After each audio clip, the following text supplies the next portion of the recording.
Seigneur, c'est vrai, ce matin, nous voulons habiter dans ta maison. Parle-nous ce matin. Seigneur, nous disons que nous voulons habiter dans ta maison. Éclaire-nous ce matin. Parle à nos cœurs. Au nom de Jésus. Bien, on peut prendre le psaume 91. Alléluia.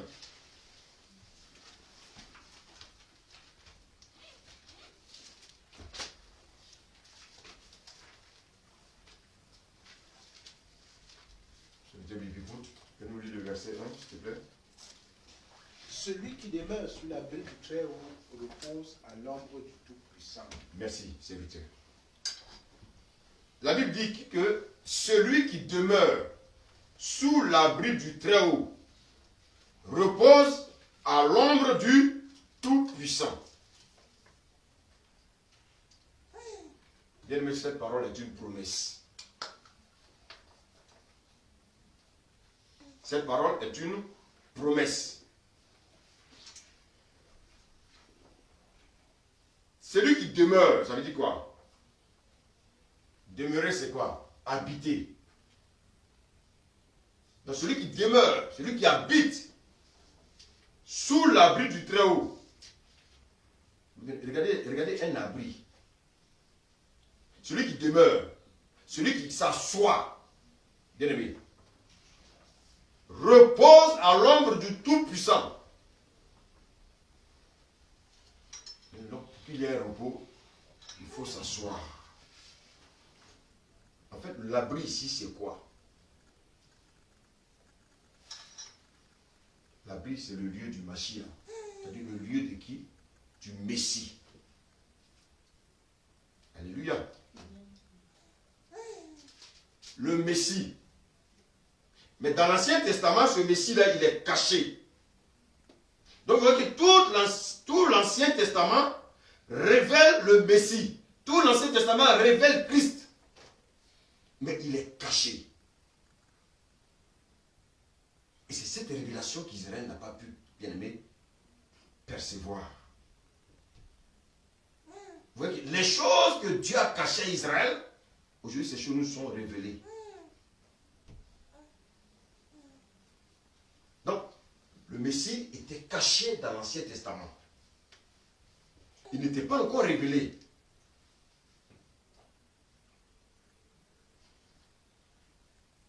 L'abri dont il y a question ici, c'est qui? C'est le Messie. Et ici, nous voyons ce que les psalmistes nous révèlent ici. Ce que les psalmistes nous révèlent ici, bien aimé, aujourd'hui, c'est aussi notre vie à nous.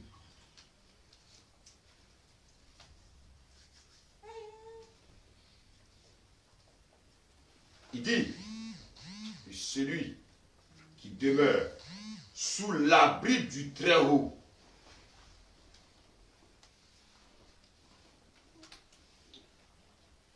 Alléluia. Celui qui demeure sous l'abri, c'est-à-dire celui qui habite sous l'abri du Très-Haut. La Bible dit quoi? Lorsque tu habites sous l'abri du Très-Haut, toutes les bénédictions, c'est-à-dire les bénédictions de protection, alléluia, sont sur toi, sont sur moi. Et sont même sur nos familles. Mais pour que tu aies la protection, il faut que tu sois sous cet abri-là. Les attaques peuvent venir, mais il faut que tu sois sous cet abri. Et cet abri, c'est qui? C'est Christ. On va lire Éphésiens 2.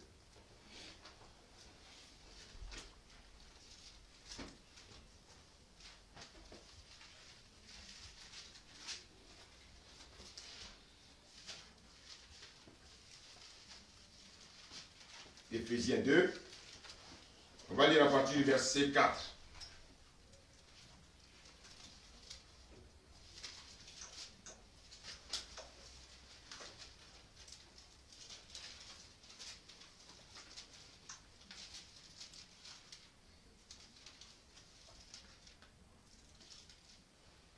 Éphésiens 2, verset 4. Amen. Mais Dieu qui est riche miséricorde à cause du grand amour dont il nous a aimés. Merci, serviteur. On va continuer. La Bible dit ici que notre Dieu nous a aimés d'un grand amour. Nous qui étions morts en quoi? En raison de quoi? Nous qui étions morts en raison de nos péchés, de nos offenses. Ce qui est révélé donc dans le verset 1. Il nous a rendus à la vie. Avec qui? Avec Christ.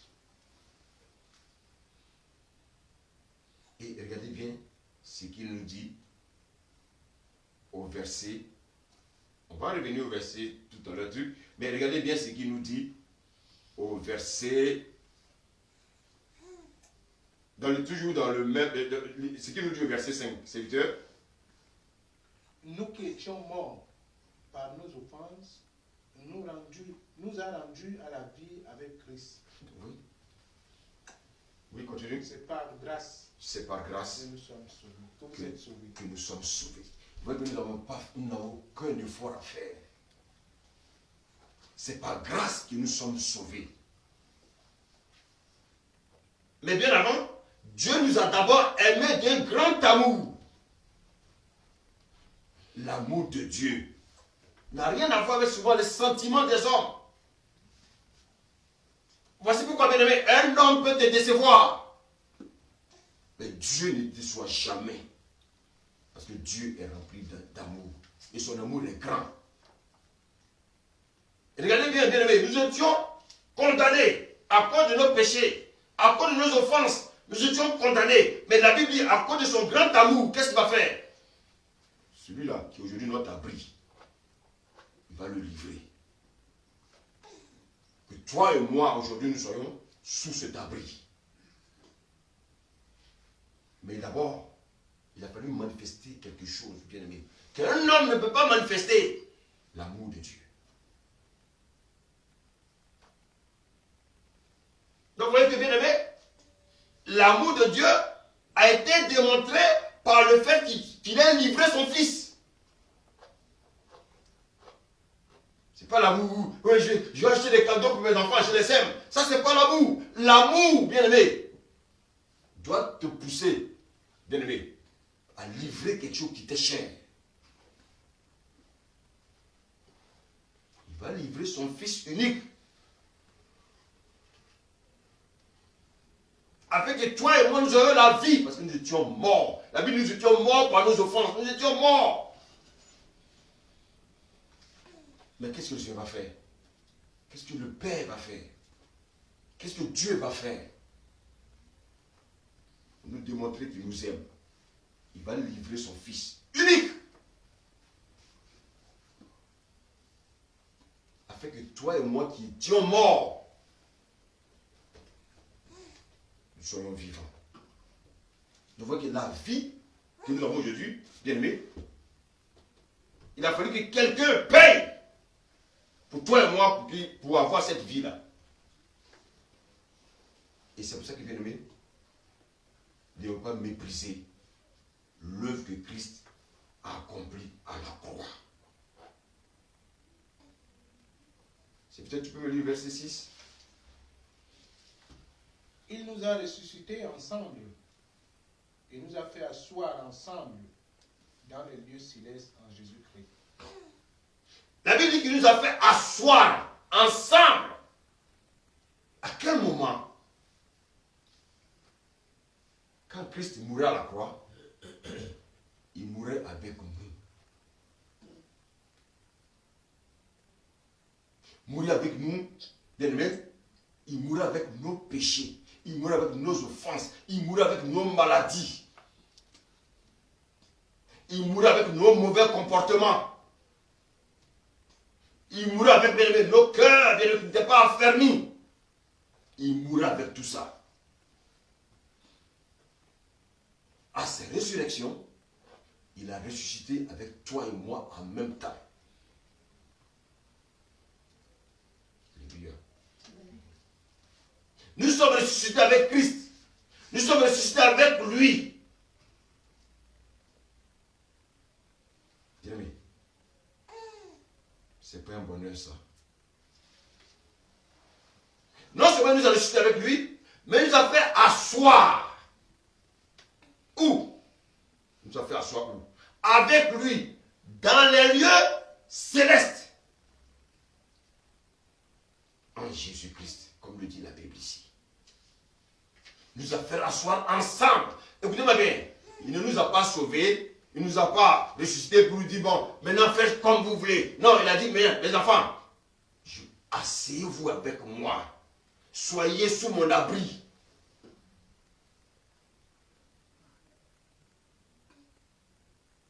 Ne vous échappez pas de cet abri. Parce que si vous échappez de cet abri, vous allez vous perdre. Permettez-moi d'être votre refuge.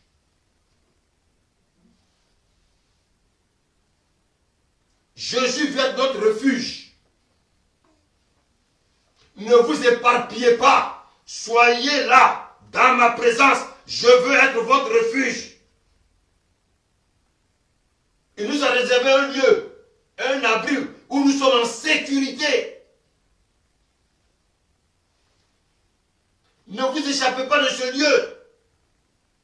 Celui qui demeure sous l'abri très haut, cet abri, bien-aimé, c'est Jésus-Christ. Alléluia. Écoutez, il ne veut pas que vous croyez simplement dans votre tête. Il veut que vous le vivez. Je ne veux pas seulement croire dans ma tête que oui, je suis assis dans le lieu céleste avec lui, mais je dois vivre cela. Alléluia. Alléluia. Il faut que vous sentez, vous sachiez que vous êtes avec lui, dans les lieux célestes. Vous êtes assis à côté de lui, et c'est lui qui vous protège.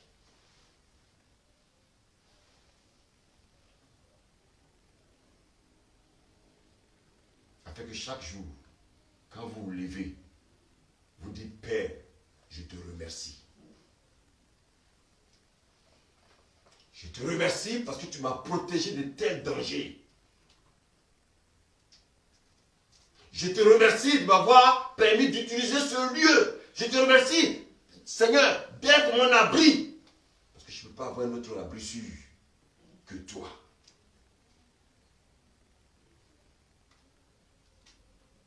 Je te remercie. Que ma famille et moi, nous sommes en sécurité. Sous ton abri, nous sommes en sécurité dans le Christ. Mais quel est ce Christ-là? Le Christ mort? Non. Ressuscité.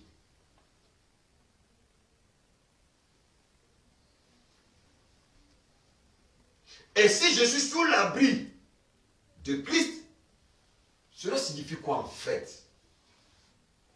Si je suis sous l'abri de Christ, cela signifie quoi? Que je suis au-dessus de toute autre puissance. Je suis au-dessus de toute maladie. Je suis au-dessus de tout, bien-aimé, de tout ce que l'ennemi peut créer contre moi. Je suis au-dessus de la maladie. Je suis au-dessus du coronavirus. Je suis au-dessus de la dépression. Même quand les attaques viennent, je suis au-dessus de ces attaques. Mais est-ce que nous croyons à ces choses? Je suis dans le lieu céleste de lui. Je suis au-dessus des malédictions. Quelles que soient les malédictions que les gens peuvent me lancer, quelles que soient les malédictions, bien-aimés, de ma famille, je suis au-dessus de toute malédiction. Pourquoi? Parce que Christ est mon abri. Je crois qu'il y a un chant qu'on chante, on dit quoi? L'Éternel est pour nous. Peut-être tu peux me le chanter, s'il te plaît. L'Éternel Dieu est pour nous un abri sûr. Tous les jours, il est un abri sûr dans nos vies. Il est un abri sûr. Mais pourquoi nous voulons le chanter dans la chair? Si nous le chantons, c'est que c'est vrai. Mais quand nous le chantons, nous devons le vivre. Que Christ est mon abri sûr. Et quand je suis en Christ, Rien ne peut m'atteindre.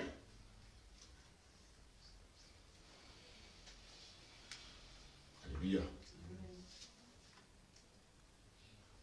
Je suis bien-aimé. Quand je suis sous l'abri du Très-Haut, quand je suis sous l'abri de Christ, rien ne peut m'atteindre. Quelles que soient les attaques de l'ennemi, rien ne peut m'ébranler. Parce que je sais d'où je viens. Je sais d'où le Seigneur m'a sorti. Donc, quelles que soient les attaques, je sais que je suis sous un abri sûr. Je suis au-dessus, bien-aimé, de la puissance du malin. Nous sommes dans un monde où le malin règne. Le malin enverra, bien-aimé, tous les fléaux. Mais sache que si tu es sûr que Christ est ton abri, si tu es sûr que Christ, bien-aimé, te protège, tu n'as rien à craindre.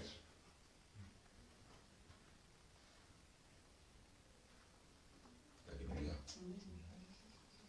Vous savez, notre Dieu connaît tous nos cœurs. Dieu connaît la vérité dans nos vies, chacun. Rien ne peut être caché devant Dieu. Rien. Quelqu'un peut dire que je suis ma vie, mais je sais que ça ne me ressemble pas, ça ne me correspond pas, je rejette. Je n'ai pas tergiversé là-dessus. Parce que moi je veux avancer. Parce que moi j'ai un abri qui est sûr. Personne ne peut me perturber tant que je suis sur cet abri.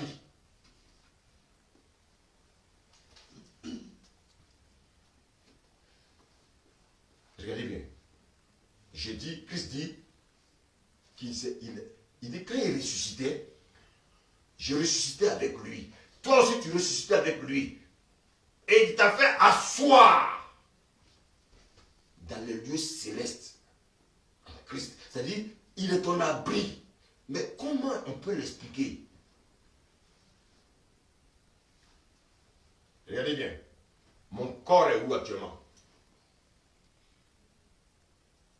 Mon corps est où? Mon corps est sur la terre. Je prends l'exemple. Si je suis dans mon salon, je suis couché devant la télé, je suis couché dans mon canapé, et je regarde la télé. Amen. Je suis dans un confort, n'est-ce pas? Mais je vous pose la question. Comment le Seigneur peut dire que je suis avec lui? Alléluia. Alléluia. Vous savez, ce que vous devez comprendre, c'est que notre Dieu, notre Seigneur, il est en dehors du temps. Non seulement il est en dehors du temps, mais il est en dehors de l'espace. On ne peut pas mettre Dieu dans une bouteille. Alléluia. Alléluia. Personne ne peut mettre Dieu dans une bouteille. Je vous pose la question. Quand on dit, c'est quoi l'esprit? L'esprit de l'homme, c'est quoi?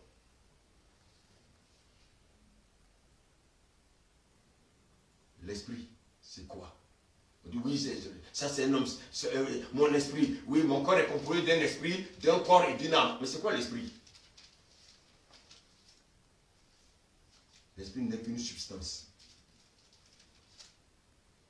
L'esprit est aussi dans l'espace et dans le temps.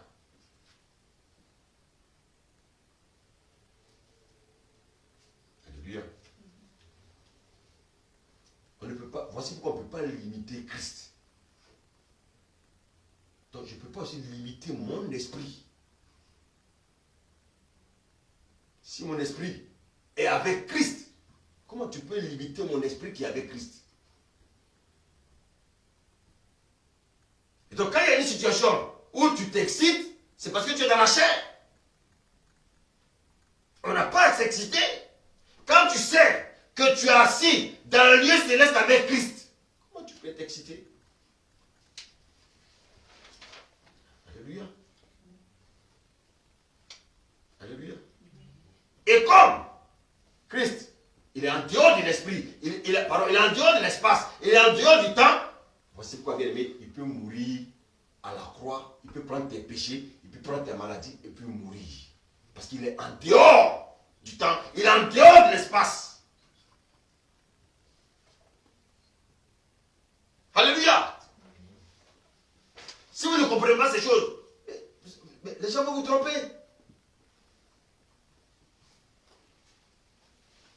Alléluia.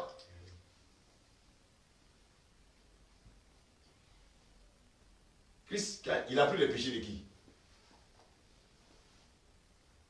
Christ, il a pris le péché de qui? Jérémie, à ton avis? L'humanité. Quand tu parles de l'humanité, il s'agit de qui? Les humains. Je vous pose la question. Est-ce que Christ a pris le péché de tous ceux qui sont morts dans l'Ancien Testament? D'accord? Oui. Ok.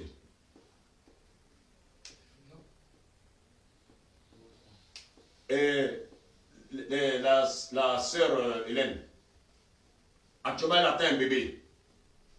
Alléluia. Je vous pose la question, est-ce que Christ a pris le péché du bébé qui arrive? Non. Ah bah oui. Avant la fondation du monde.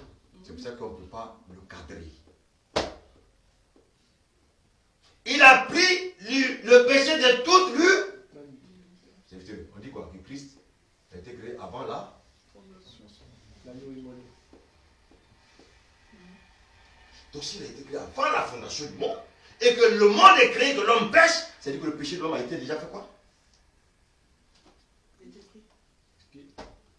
Il est simplement venu pour exécuter. Amen. Quelque chose qui était déjà préparé avant la fondation du monde, parce que Dieu est omnipotent, Dieu est omniscient, Dieu savait ce qui allait se passer. Alléluia. On voit que depuis Adam jusqu'au dernier bébé qui va naître, avant que Christ arrive, Christ a pris leur péché. Voici pourquoi on ne peut pas limiter Christ dans l'espace. On ne peut pas le limiter dans le temps. Mais il ne faut pas aussi dire, comme je ne peux pas le limiter dans le temps et l'espace, moi je vais continuer à pécher et puis un jour je vais arrêter. Parce que tu ne sais pas quand toi, tu vas.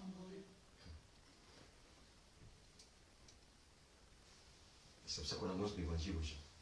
Vous savez, j'entends souvent des gens dire, ah, moi-même, il paraît que Christ a déjà choisi ceux qui doivent le sauver. Vous avez déjà entendu ça, non? On dit, non, Christ a déjà choisi ceux qui doivent le sauver. Ah, donc, bon, moi, quand je regarde ma vie, je sais que je ne suis pas dedans. Donc, je continue à vivre le péché. Non.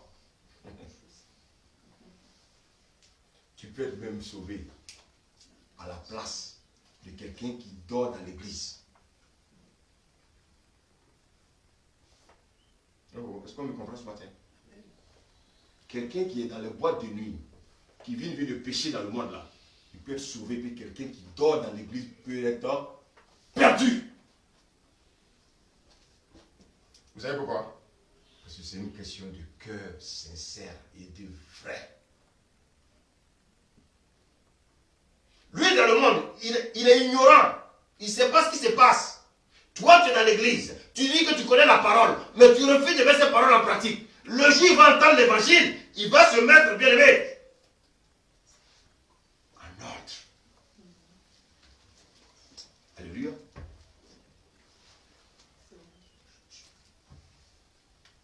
Alléluia. Il va mettre sa vie en ordre. Pendant que toi, tu dis que tu es dans l'église. Oui, je chante dans la chorale. Oui, je suis prédicateur. Oui, je suis ceci, cela. Et lui, il ne connaît pas Jésus. Alléluia. Les 144 000 places là. J'ai entendu dire les 144 000 places. Je te dis qu'est-ce que ça fait? On aura le temps d'en parler. Parce que bientôt on va parler d'Apocalypse. Amen. Alléluia. Alléluia. Donc, vous voyez que bien aimé, celui-même aujourd'hui qui est en prison, il est condamné, bien aimé, à 100 ans de prison. Toi, tu es libre. Tu viens à l'église les dimanches. Tu vas voir qu'au dernier jour, tu vas rester, et puis lui sera sauvé. Parce que c'est une affaire de cœur. C'est une affaire, bien aimée, de repentance. C'est une affaire de conversion.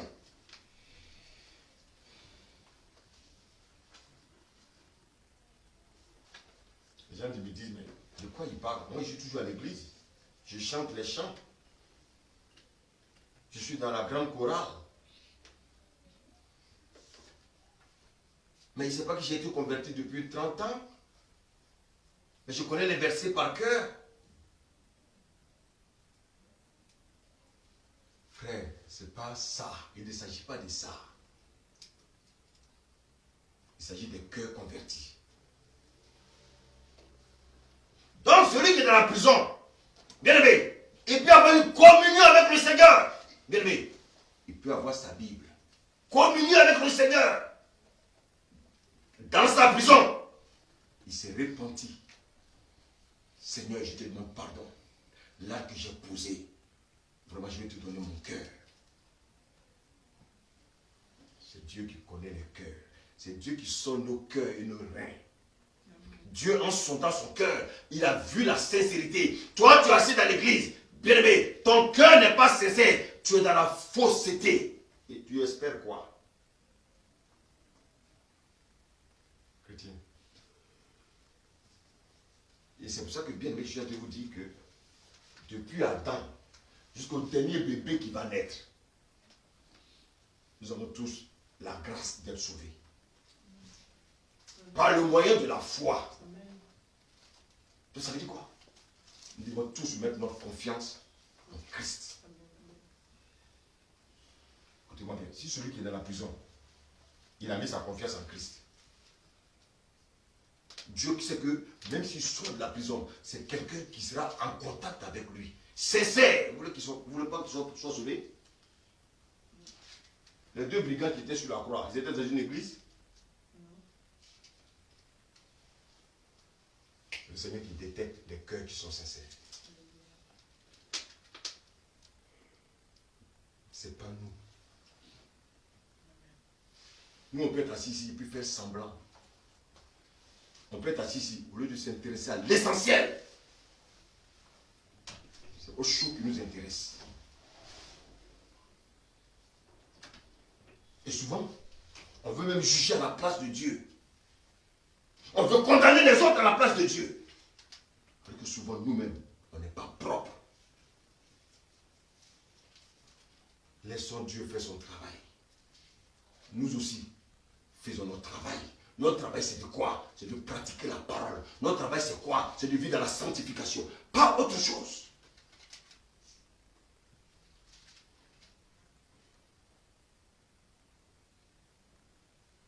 Aujourd'hui, nous sommes à l'ère post-église. L'église a été créée au 1er siècle. Donc, tous ceux aujourd'hui qui sont à l'ère post-église, bien aimés, qu'est-ce qu'ils doivent faire? Ils doivent mettre leur confiance en Christ. Notre bébé, aujourd'hui, elle est sous l'abri.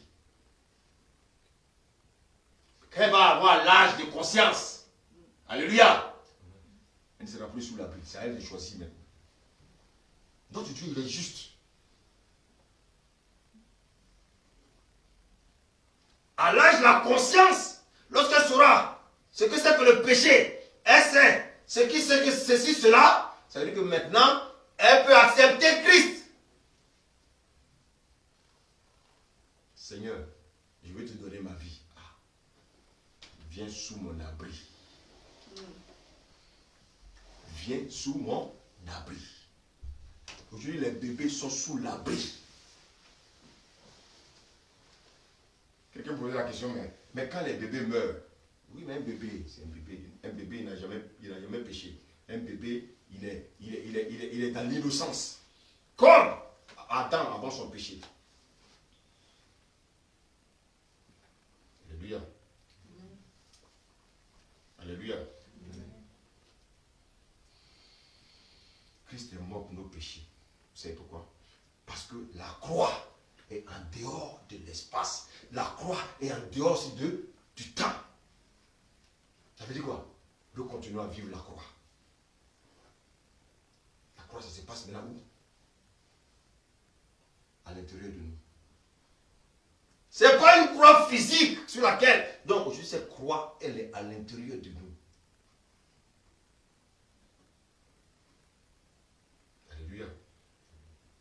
Au moment, pendant ce temps, actuellement, je suis en train de prêcher. Où est mon esprit? Mon esprit est assis, bien aimé, où? Dans les lieux célestes.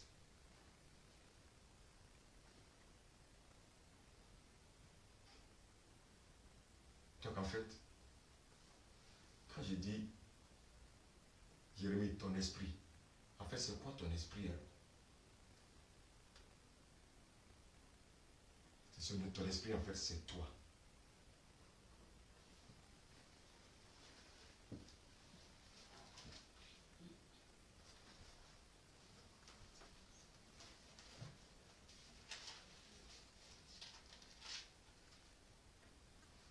Serviteur, tu peux me lire Genèse 5, verset 1, verset 2.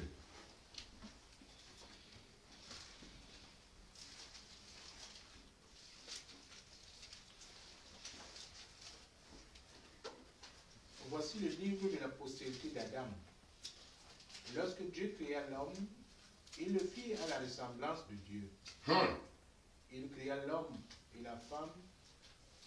Il les bénit et les appela du nom d'homme lorsqu'ils furent créés. Alléluia. Lorsqu'il fut créé, il les appela du nom d'homme. Quand on est créé, on est comment? Quand on est créé, est-ce qu'on a un corps? On a un esprit. Donc, quand je dis Éden, Éden c'est qui? C'est l'esprit. Ce n'est pas le corps. Le corps, c'est l'habitation de ton esprit. C'est pour ça que ce corps ne vaut rien. C'est pas ça qui intéresse Dieu. Parce que le Seigneur dit, offrez-moi vos corps.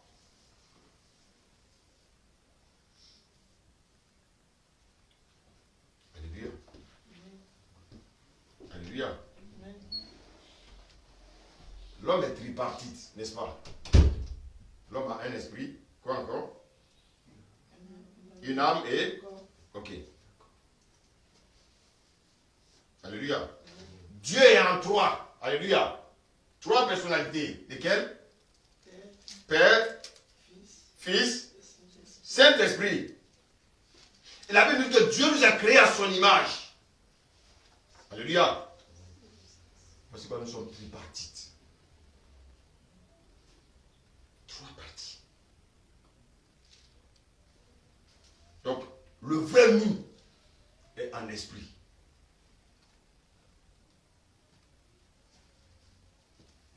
Nous avons une âme qui représente notre pensée. Alléluia. Et nous vivons dans un corps. Maintenant, je vous pose une question. Qu'est-ce qui va se passer quand le cœur va cesser de battre? C'est vraiment ambiguë. Si mon cœur cesse de battre, ça veut dire que je suis? Qu'est-ce qui va se passer? Mon esprit s'en va. Mon esprit, là, il va où? Auprès du Père. Donc, mon esprit sort donc de mon? Encore. Ok. Et regardez bien. Si je meurs, quand mon esprit sort, mon corps il est où? Sur place. Il est là, non? Donc, mon esprit, il regarde quoi? Encore. Est-ce qu'il peut réagir? Non. Mais est-ce que mon esprit, c'est pas celui qui m'a tué? Si. Donc, vous voyez que, quand il est au funérail là, les gens crient, oh, même le meurtrier, oh, Yoko! Mon esprit là, il fait quoi? Il remet sa tête.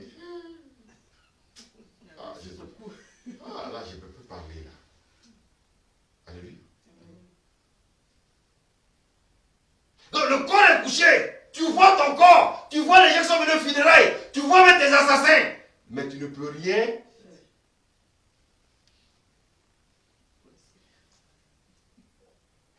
Il va marquer comme ça. Alléluia. Tu vois ton tueur. Il a train de donner des millions. Il dit non, vraiment c'était mon ami. Tenez ça pour l'enterrement. Donnez ça à la famille. Tu auras que dedans. Il récupère ta femme. Après, il récupère ta femme.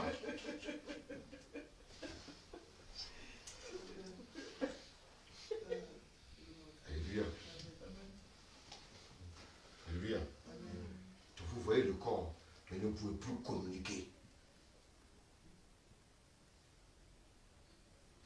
Vous ne pouvez plus communiquer. Imaginez-vous tous les morts dans ce monde en un jour. Le corps, l'esprit sort et puis il regarde le cadavre.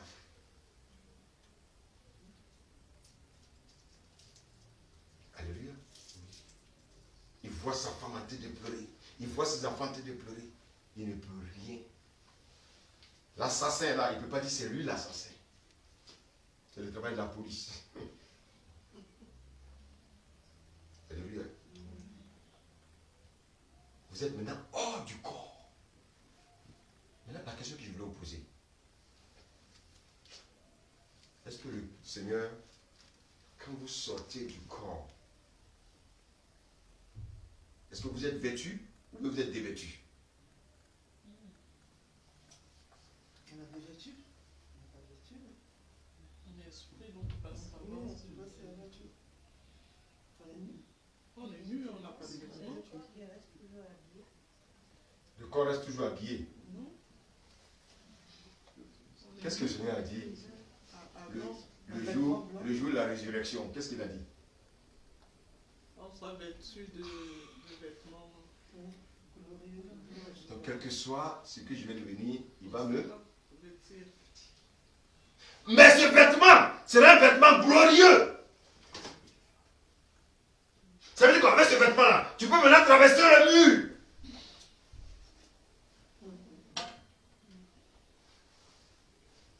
Alléluia. Dieu n'aime pas la nudité. Amen. Alléluia. Voici pourquoi tous ceux qui sont en Christ, qui sont morts, qu'est-ce qu'on dit d'eux? Idole. Qui connaît le passage? C'est Paul qui dit. Paul dit, il dort. Donc, écoutez-moi bien. Toi qui es assis ici, même si tu meurs à la minute là, tu dors. Qui veut mourir? Qui veut mourir maintenant? En Jésus. On est sûr. On n'est pas sûr. Alléluia. Mais si tu crois que tu as une vie correcte avec le Seigneur, il n'y a pas de problème de mourir. Non, c'est bien. Tu es parti, tu es tranquille après. Alléluia. Mais si tu n'es pas sûr, mets ta vie en règle.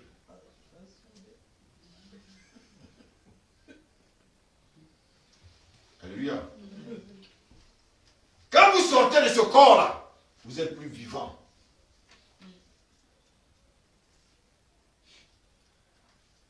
Amen. Moi, il y en a qui disent qu'ils ont déjà vu des revenants. Je ne sais pas ce que ça veut dire. Je ne sais pas si c'est vrai. J'entends parler, mais je ne sais pas si c'est vrai. Parce que je vous avais expliqué. Alléluia. Le corps est une charge dans laquelle nous sommes vraiment habitués à vivre. Alléluia. Mais tant que nous sommes dans ce corps-là, nous sommes limités. Mais quand nous sortons de ce corps, nous sommes limités. Nous sommes illimités, pardon. Et ça, bien aimé, c'est quelque chose que nous devons comprendre. Et donc, quand je parle de l'esprit, je dis l'esprit de Louis, c'est Louis elle-même. Ce n'est pas ce corps-là. 1 Thessaloniciens 4:13. Alléluia. On va lire le passage, Proverbe 18, 14.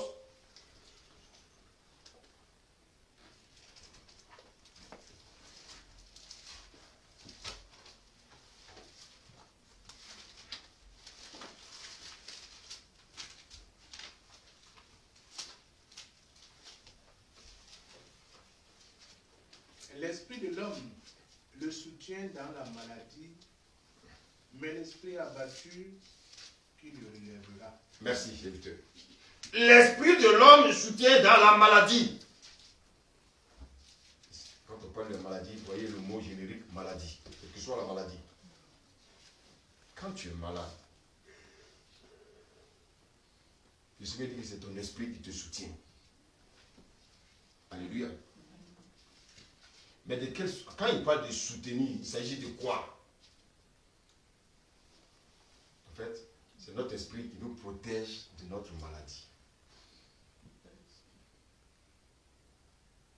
Alléluia. L'esprit de l'homme est assis dans les lieux célestes avec Christ. Et c'est cet esprit-là qui te protège.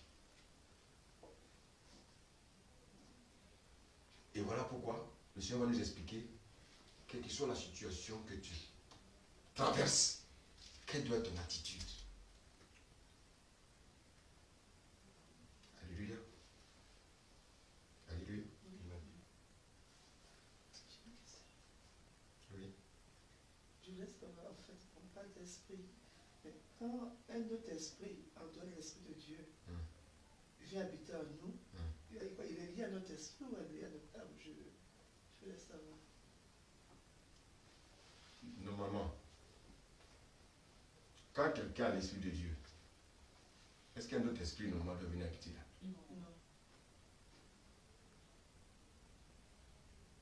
Alléluia. Oui. Regardez. Quand j'accepte Christ, il y a ce qu'on appelle l'homme nouveau. Alléluia. Mais cet homme nouveau, quand il vient, il peut être comme ce bout là. Alléluia. Maintenant, c'est à moi de le faire quoi?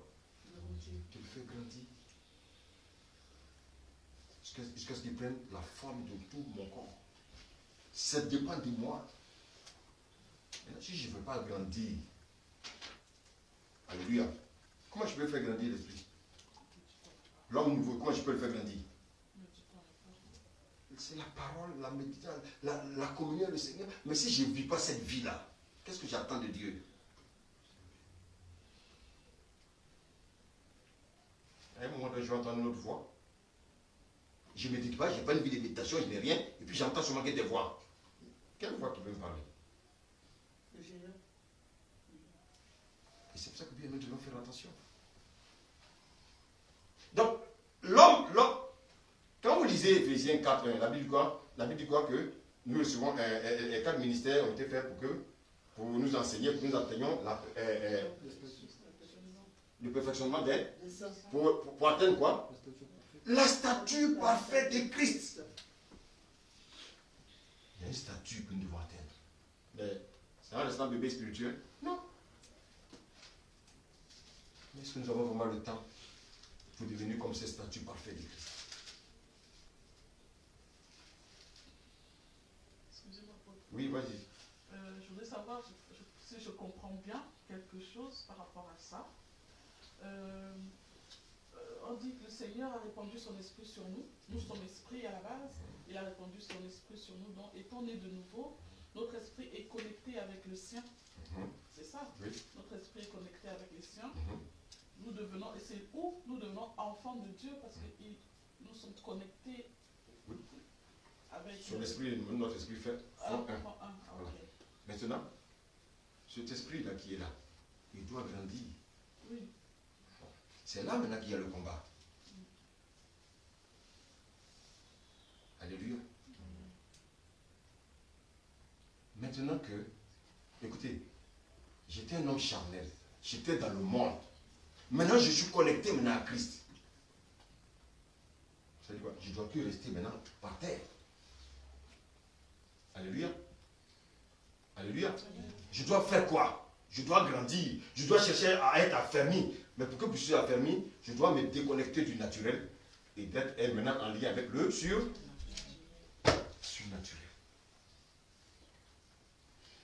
Maintenant, comment je peux être maintenant bien aimé en contact avec le surnaturel? C'est ça. La parole de Dieu.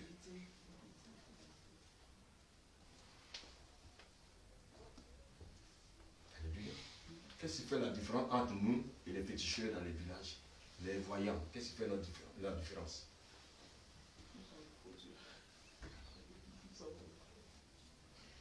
Dieu nous révèle les choses de l'esprit.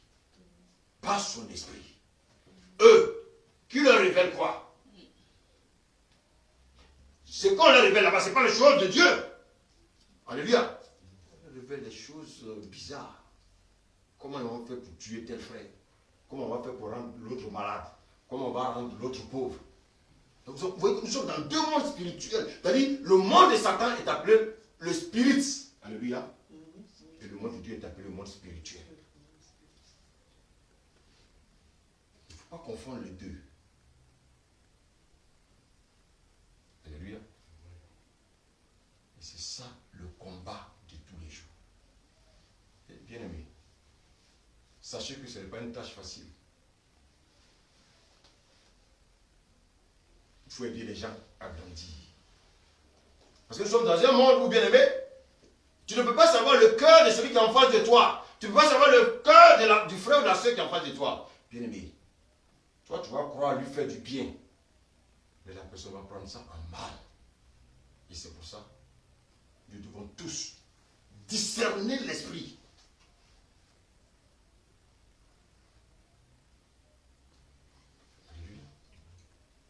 Donc, aujourd'hui, en tant qu'enfant de Dieu, le Seigneur dit que je suis assis dans le lieu céleste avec lui.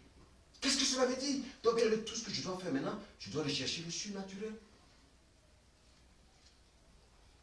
Je ne dois plus rester sur le plan naturel, non. Je suis au travail avec des collègues, pendant que, bien aimé, ils sont allés critiquer quelqu'un, moi je m'éloigne d'eux, ça, c'est pas des choses qui m'intéressent. J'ai une pause. Je passe dans un coin, je prends ma Bible, je commence à méditer.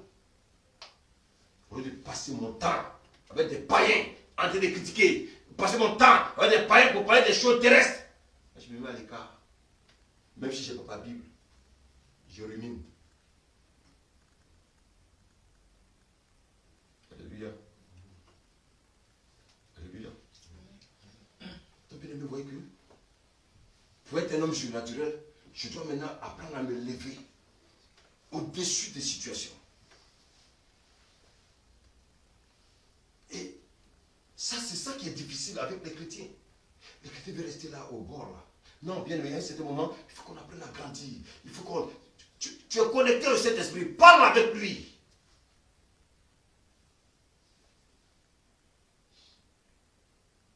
Il y a des choses que le Saint-Esprit va te dire de dire, il y a des choses qu'il va te dire de ne pas dire. Ah oui. Parce qu'il connaît le cœur de chacun. Il y a des choses, peut-être, je peux dire à Joseph, ça ne va rien lui dire. Alléluia. Parce que lui, il est connecté, il est surnaturel. C'est la chose que j'ai dit peut-être à Gabin, il ne va pas apprécier. Pourquoi? Parce qu'il est encore su au niveau naturel. Et comme le niveau naturel, qu'est-ce qu'il va faire? Il va retourner dans le monde. Alors que Joseph, il a dit, ça c'est quelque chose de spirituel. Donc moi, je vais encore grandir. Je vais chercher à me lever au-dessus de cette situation. Un homme spirituel, il est au-dessus de toute puissance. Il est au-dessus de toute situation. Quand ma femme commence à crier, je ne rentre pas dans le même sens qu'elle. Parce que moi, je suis un homme surnaturel. Je rentre dans la chambre, je prends ma Bible, je commence à méditer. Quand elle rentre dans la chambre, elle me voit méditer. Mais elle dit, mais... Parce que je ne veux pas me mettre à ton niveau. Je ne veux pas te blesser. Parce que si je te reprends, ça va être autre chose. Je ne te reprends pas, je rentre dans la chambre, je médite.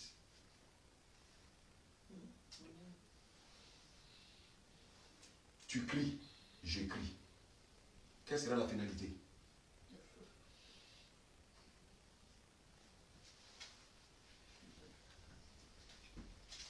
C'est à ça que le Seigneur nous appelle. Alléluia. Je sais que le frère, il ment. Je sais qu'il est naturel. Je sais que si je l'interpelle, il va se fâcher. Qu'est-ce que je fais? Je vais dans le coin, j'ai pris pour lui. Si je sais qu'il a atteint un niveau surnaturel, je l'appelle, je dis, frère, il y a telle chose là qui ne va pas. Il va comprendre parce qu'il sait qu'il veut changer.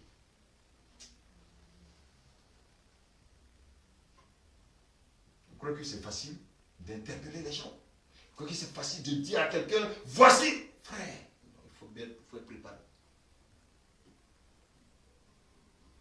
Il y a des gens qui sont conscients de ce qu'ils font. Mais ils ont besoin des gens pour les aider. Ils acceptent. Et si la personne n'accepte pas, tu veux faire quoi? Quelle que soit la situation que tu vis, Dieu va te demander de te lever encore plus haut.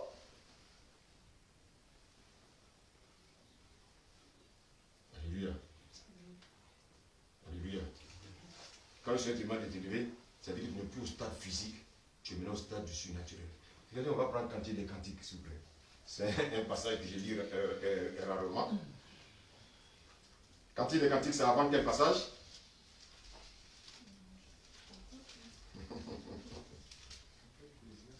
Après Ecclésiaste. Alléluia.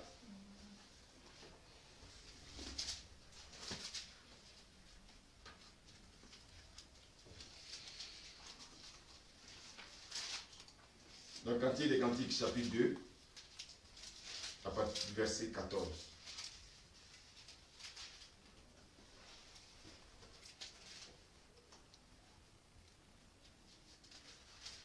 Ma colombe, qui te tient dans ta fente du rocher, qui te cache dans les parois escarpées, fais-moi voir ta figure. Fais-moi entendre ta voix, car ta voix est douce et ta figure est agréable. Alléluia. Fais-moi voir ta figure et fais-moi entendre ta voix. Écoutez, quand on est dans l'église, vous savez souvent, j'entends des gens qui prient, disent, oh, Saint-Esprit descend, Saint-Esprit descend, Saint-Esprit descend, descend. Oh, Esprit de Dieu descend, Esprit de Dieu descend.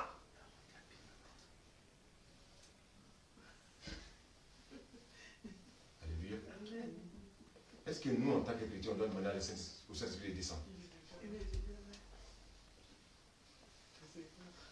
Ou bien tu vois les gens qui conduisent, bon, on va prier afin que le Saint-Esprit descende maintenant. Donc, depuis le commencé le culte, le Saint-Esprit n'est pas descendu. Vous voyez, ça c'est l'ignorance. Les gens ne savent même pas qu'on vit dans le lieu céleste avec Christ.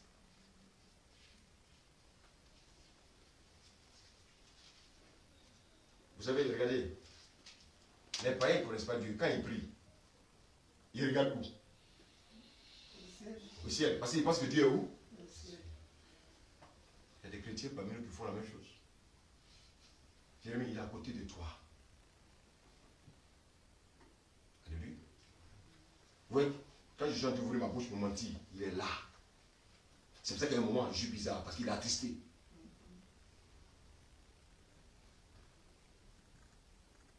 Quand tu n'as pas la paix en toi, c'est qu'il est attristé. C'est un secret que Dieu vous donne. Si vous n'avez pas la paix, c'est que le Saint-Esprit est attristé.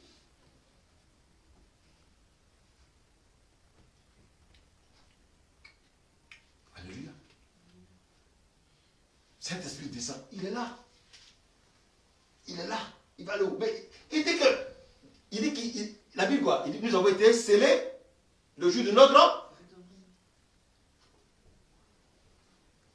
Le jour t'a racheté là. Oui, c'est vrai. Il nous a scellés avec lui. On entend des gens, Saint-Esprit descend, Saint-Esprit descend. Oh Seigneur, viens, il est là.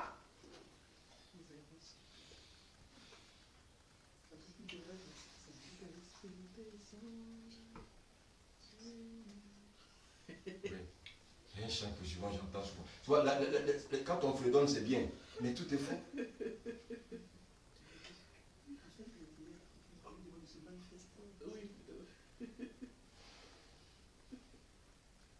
Une personne, quand elle est charnelle, quand elle prie, elle pense que Dieu a des kilomètres. Quelqu'un qui est spirituel, il sait que Dieu est à côté. Seigneur, vraiment, je vais déposer un acte là. Pourtant, il sait, hein, mais il veut que tu confesses. Seigneur, il vient de poser un acte là, vraiment, je te demande pardon. Tu vas voir, les minutes qui suivent là, tu es en paix. va te dire, non, ne parle pas. Quand tu as l'esprit encore attristé. Regarde ici, il dit, fais-moi voir ta figure.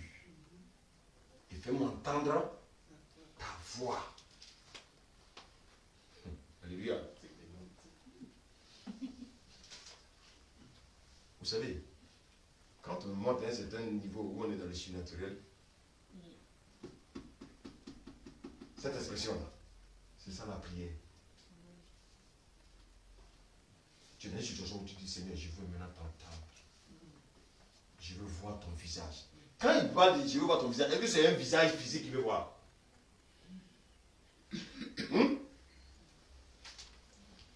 Alléluia. Il y a quelque chose que la personne veut voir dans sa vie.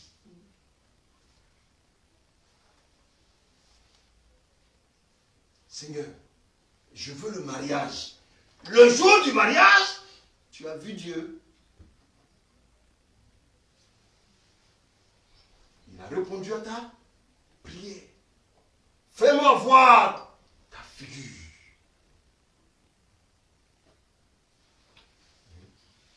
Au chapitre 5, verset 2, il dit, c'est la voix de mon bien-aimé qui frappe. C'est la voix de mon bien-aimé Qui frappe. qui frappe. Alléluia. Alléluia. Vous savez, la prière est importante. Mais avant de pouvoir élever la voix avec Dieu, je dois être dans sa présence. Dans le livre dans les évangiles, il dit quoi? Quand tu pries, fais quoi? Entre dans ta chambre et faire quoi? Parce que la chambre, c'est notre lieu, c'est notre abri. Cette chambre dont tu parles, là, nous sommes à côté, nous sommes sous son abri. On n'a plus besoin de se débattre. Écoutez-moi bien, quel que soit ce qui vous traverse, quel que soit ce qui vous arrive, faites confiance à celui qui vous abrite. Alléluia. C'est ça l'amour de Dieu. Lorsque Dieu nous fait entendre sa voix, lorsque Dieu nous fait voir ce qu'il nous a promis. Alléluia. Mais avant d'entendre sa voix, avant de voir son visage, nous devons nous rapprocher de lui. Alléluia. Alléluia. Est-ce qu'on peut lire la suite, s'il vous plaît? Verset 15. Toujours Cantique 2. Prenez-nous les renards et les petits renards qui ravagent les vignes, car nos vignes sont en fleurs.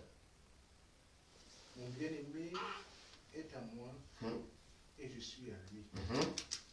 Il fait paître son troupeau parmi les lits avant que le jour se rafraîchisse et que les ombres fuient et reviennent. Sois semblable, mon bien-aimé, à la gazelle ou au pharaon des biches sur les montagnes qui nous séparent. Alléluia. Vous voyez que quand nous nous approchons du Seigneur, ça dit que nous sommes à un niveau maintenant élevé. Nous sommes avec lui. Il dit que nous sommes dans le lieu céleste avec lui. Maintenant, quelle est la situation que tu vis? 1 Corinthiens 15.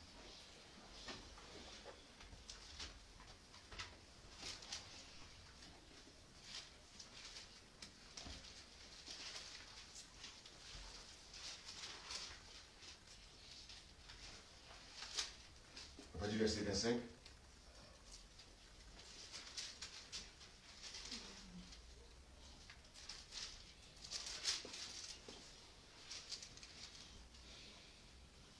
Car il faut qu'il règne jusqu'à ce qu'il ait mis tous les ennemis sous ses pieds. Ah! Vous avez entendu? Il dit,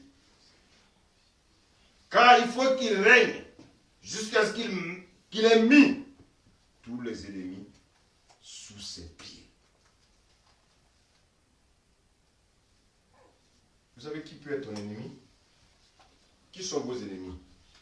Vos ennemis, ce n'est pas un frère ou une sœur. Vos ennemis, c'est tous ceux qui sont les ennemis de Jésus.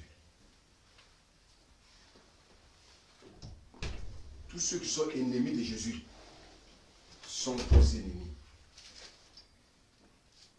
Je ne peux pas regarder quelqu'un comme vous avez dit, ça c'est mon ennemi. Non. Celui qui est mon ennemi, c'est celui qui est d'abord ennemi de Jésus. Alléluia. Alléluia. Amen. La Bible dit quoi? Il faut qu'il règne jusqu'à ce qu'il ait mis tous ses ennemis sous ses pieds. Qui est considéré aujourd'hui comme un ennemi bien aimé sur la terre qui nous fatigue? Le Covid-19 c'est un ennemi. La maladie est un ennemi. Alléluia. La pauvreté est un ennemi. Ah oui. La pauvreté est un ennemi. La dépression est un ennemi. L'addiction, quelqu'un qui a bien aimé, qui a accro à la drogue, c'est un ennemi. La drogue est son ennemi. Mais il pense que la drogue est son ennemi. Mais en fait, la drogue est son ennemi. Notre premier ennemi, c'est le péché. Mais Jésus dit que tous ses ennemis-là seront sous ses pieds. Alléluia. Donc, quelle doit être mon attitude, moi? M'asseoir auprès du Seigneur. Et c'est lui qui prendra soin de mes ennemis. Qui a déjà entendu ce passage qui dit que c'est le Seigneur qui combat pour nous là? Alléluia. Gardez le silence, car... Mais écoutez, pourquoi nous on veut combattre?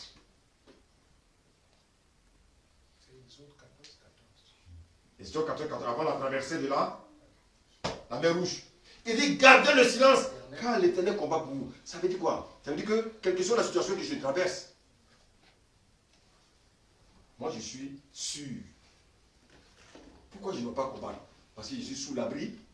Qui est mon abri? C'est tout ce que je dois savoir. Je dois être sûr que je suis sous l'abri. Si je suis sous l'abri, je n'ai plus à combattre. Parce que celui qui combat pour moi, c'est Christ. Moi, je ne fais que me reposer. Il dit celui qui repose, celui qui demeure sous l'abri du Très-Haut, repose à l'homme du Tout-Puissant. Donc, quand je suis calme, je suis seulement sous l'abri, moi, je me repose. Et lui combat pour moi. Moi, je n'ai plus à me débattre. Les chrétiens, on se débat trop. Apprenons à faire confiance à notre Dieu. C'est lui qui combat pour nous, même nos ennemis. Ceux qui ne veulent pas, qui veulent nous empêcher de servir le Seigneur s'en charge. Mais la seule chose, il faut qu'on ait l'assurance d'être sous son abri. Alléluia. Et quand je suis sous son abri, qu'est-ce qu'il fait de mes ennemis? Il fait de mes ennemis son marche. Moi, je suis dans le repos. Simplement, tout ce qui me demande, d'être dans le repos. Alléluia. Aujourd'hui, quand on regarde ce monde est limité dans l'espace. Mais nous qui sommes en Christ, nous sommes plus élevés. Parce que nous sommes dans le lieu céleste. Alléluia. Je voulais terminer avec un roi. Un roi 6.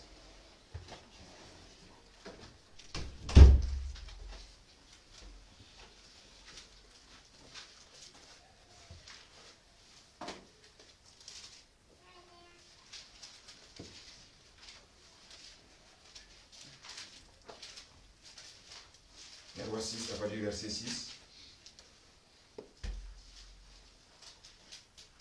l'étage inférieur était large de 5 coudées, celui du milieu de 6 coudées et le troisième de 7 coudées. Est-ce que vous connaissez au moins le contexte, non?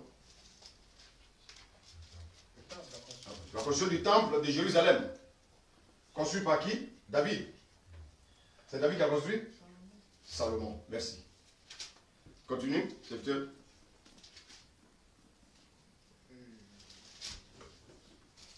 Car il ménagea des retraites à la maison, tout autour, en dehors, afin que la charpente n'entrât pas dans les murs de la maison. Lorsqu'on bâtit la maison, on se servit de pierres tout taillées, et ni marteau, ni hache, ni aucun instrument de fer ne furent entendus dans la maison pendant qu'on la construisait. Alléluia. Vous savez, regardez bien. Le temple de Jérusalem a été bâti vraiment sous l'ordre vraiment du Saint-Esprit. Et ici, quand vous lisez, il est question de quoi? Il est question, bien aimé, de 7 coudées. Quand vous calculez, vous voyez qu'au verset 6, il est question, bien aimé, de 5 coudées, celui du milieu 6 coudées, et le troisième 7 coudées. C'est-à-dire qu'on a atteint, avec le Seigneur, on a atteint toujours la perfection. Alléluia. Et il y a quelque chose qui va se passer. On nous parle du premier étage, deuxième étage. Mais regardez comment on montait.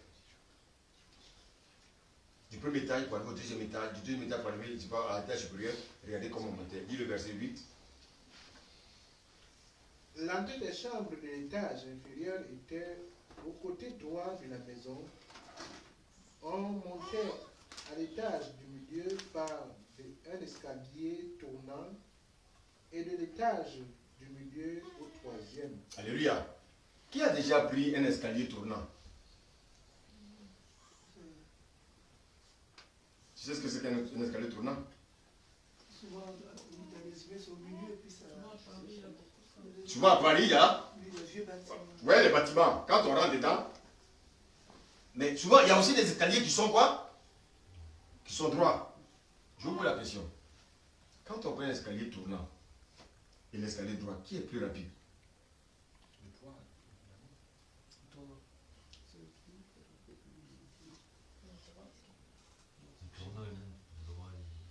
Ah. Donc, vous voyez que le tournant, quand on monte sur l'escalier droit, on voit la fin, non? Ouais. Quand on prend l'escalier tournant, est-ce qu'on voit la fin? Est-ce qu'on sait s'il y a une embuscade? Dieu fait les choses.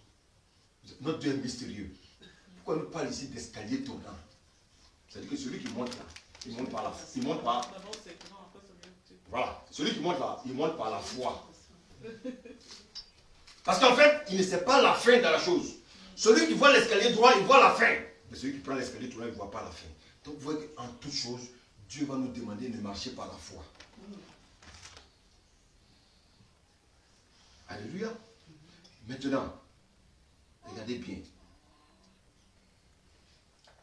Au troisième étage, qui était au troisième étage?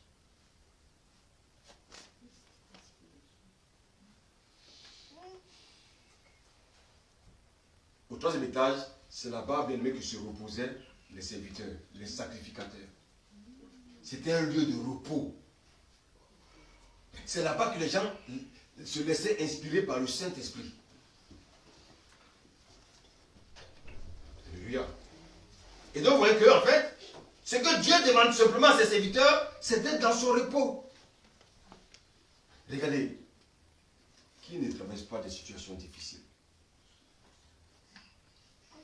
Souvent, la situation te dépasse tellement que tu te dis, moi-même, je vais faire.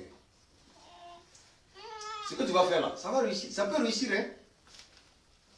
Mais si ça ne vient pas de Dieu, ça va dégringoler. Dieu va prendre son temps par rapport à ta situation.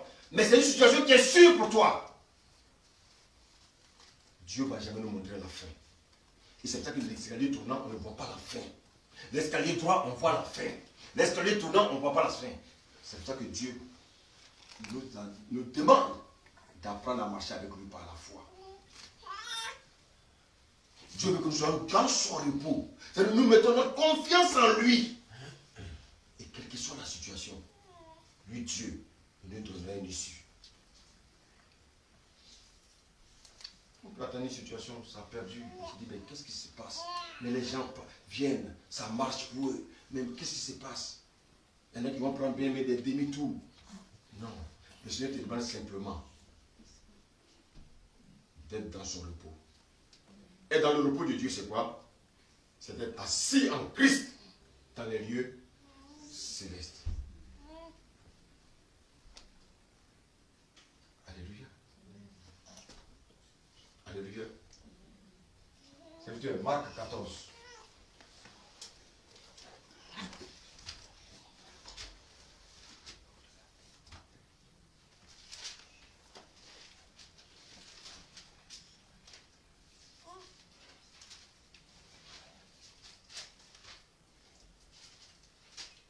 Verset 14.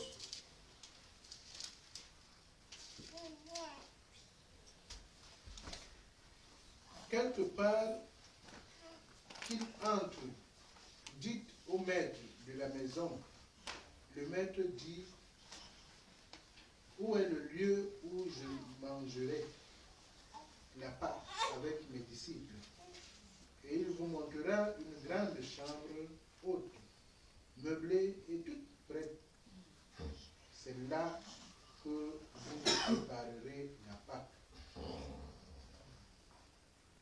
Et les disciples partirent, arrivèrent à la ville et trouvèrent les choses comme il leur avait dit. Et ils préparèrent la Pâque. Alléluia. Dites-moi, ici on nous dit, on nous parle, on nous dit que la chambre, elle est meublée, elle est toute prête. Dites-moi, est-ce qu'une chambre qui est apprêtée, une chambre qui est prête, on a encore quelque chose à faire? Ici, également, il est question de quelque chose vraiment qui nous interpelle.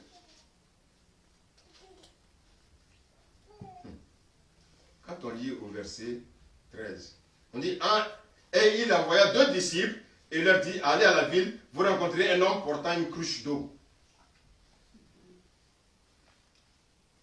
Dites-moi, est-ce que c'est... Il n'y a pas quelque chose qui est bizarre ici? C'est les femmes qui portent les cruches d'eau. Pourquoi ici il s'agit d'un homme?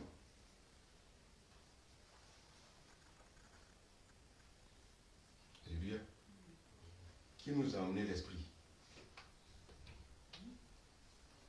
Qui nous a amené l'esprit? C'est Christ. Dans la cruche, il y a quoi? L'eau, c'est l'image de la parole. Christ a dit que je m'en vais au Père, je vais vous préparer une eau. Maintenant, si tu n'es pas dans le lieu céleste avec lui, tu n'auras jamais cette place-là. Et voici pourquoi, bien aimé, nous devons être accrochés à lui.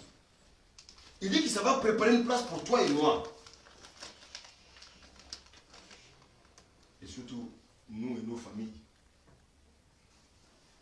Parce que moi, je sais que ça va chauffer sur nous. Quand ils vont me demander où sont tes parents, je dirai quoi? Mais tu n'es pas l'évangile, il ne veut même pas écouter. Est-ce que tu as fait un travail par rapport à tes parents? Qu'est-ce que tu peux faire? Oui, je leur ai annoncé l'évangile, mais comment tu leur as annoncé? Et donc, ça va prêter cette place-là pour nous. C'est une parole prophétique. Une chambre qui est préparée, une chambre qui est complètement aménagée. Il dit, je vais vous faire entrer. Rappelez-vous, quand quelle est la parole qu'il a donnée au peuple d'Israël quand ils étaient en Égypte? Je vous fais sortir du pays d'Égypte. Vous faites quoi? Vous faites entrer dans le pays où coule le lait et le miel. Bien aimé, là où on part, il y a le lait et le miel. Mais avant, bien aimé, d'être dans ce lait et le miel, là, bien aimé, nous devons nous accrocher à lui. La situation que nous traversons, il dit, ne vous inquiétez de rien. Ne suivez pas les hommes. Suivez Christ. Ne regardez pas le comportement de quelqu'un pour vivre votre vie chrétienne.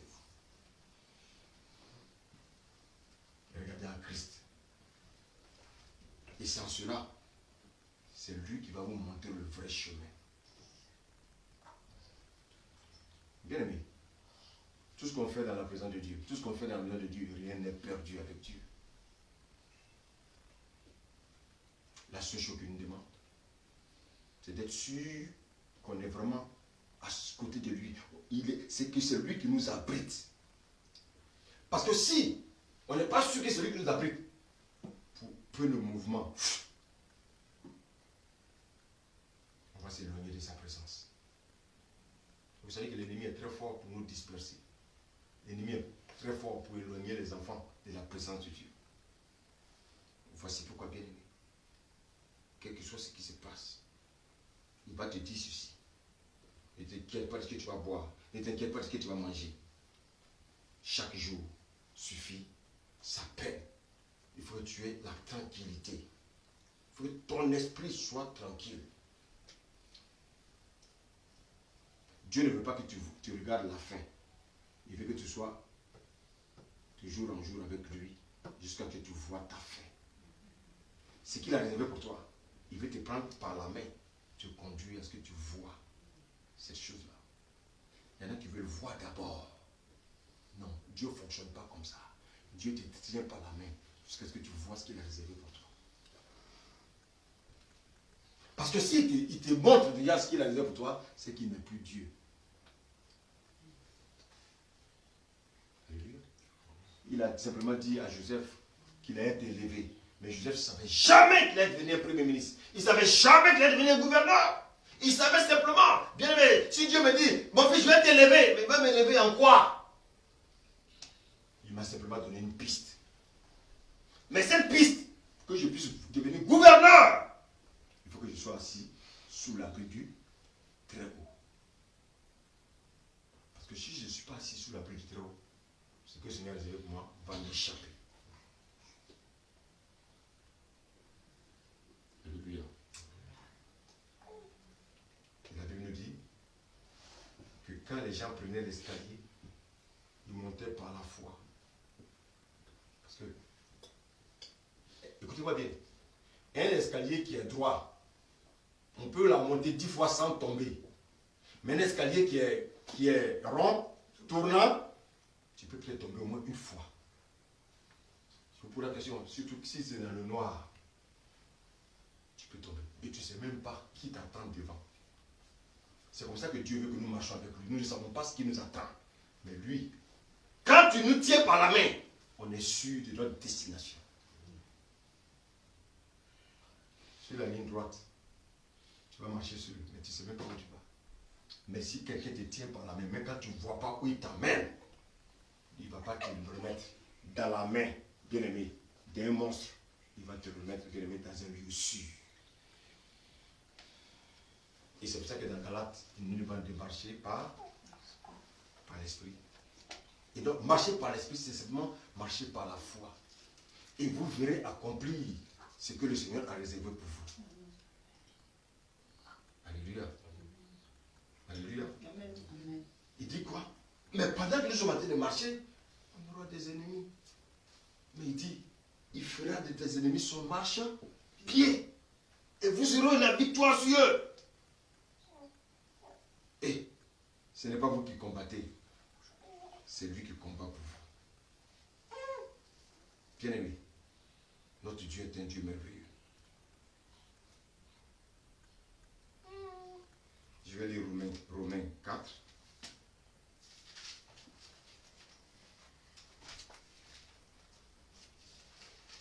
Romains 4, verset 25.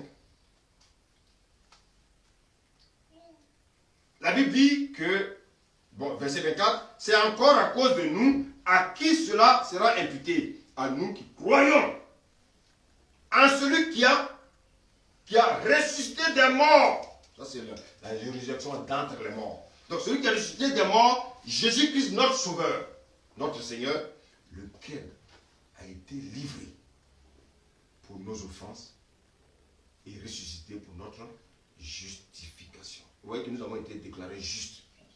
Vous savez pourquoi? C'est parce que Christ a été livré à la croix que nous avons été déclarés justes.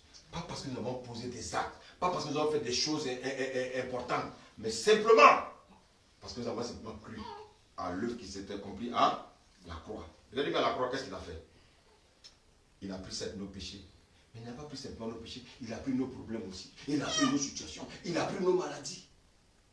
Maintenant, il nous dit de mettre notre foi en ce qui s'est passé à la croix. Simplement, malgré les soubresauts, l'ennemi va te faire glisser, l'ennemi va te faire tomber. C'est pas grave. Ne dis pas je suis tombé, je vais rester couché. Relève-toi. Notre Seigneur, il est assis à la droite du Père. Alléluia.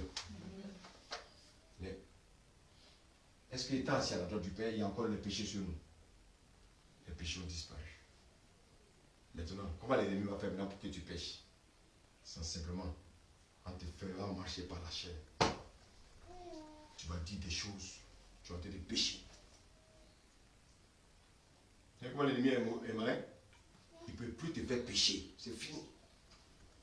Il va maintenant utiliser la convoitise, les choses de la chair, pour que tu pêches. Donc vous voyez que, en fait, si le Seigneur a pris nos péchés, qu'il a pris nos maladies, nous sommes plus que victorieux. Alléluia. Quel me livrer simplement ce matin, encourager les uns les autres. Mais quel que soit ce qu'on traverse, mettons notre confiance au Seigneur. Lui, il a un abri sûr. Lui, il a la vérité. Et c'est lui qui peut nous révéler à nous les choses qui sont cachées. Les choses cachées sont à qui? Sont à Dieu. Mais les choses révélées sont à nous et à notre postérité. Et même quand Dieu te parle, mon ami, si tu reçois quelque chose, éprouve l'esprit. Ne te lance pas dans des discours. Éprouve l'esprit. Si Dieu me montre quelque chose, je vais éprouver l'esprit. Je saurai si c'est de Dieu ou c'est pas de Dieu. Et c'est ça, en général, qui manque beaucoup aux chrétiens. C'est lorsqu'on a des discussions, des bavardages inutiles. Et pendant qu'on discute, on entend des péchés. Faisons confiance au Seigneur. Alléluia. Le Seigneur nous éclairera tant que nous sommes sous son abri sûr. Que le Seigneur vous bénisse. Amen. Amen.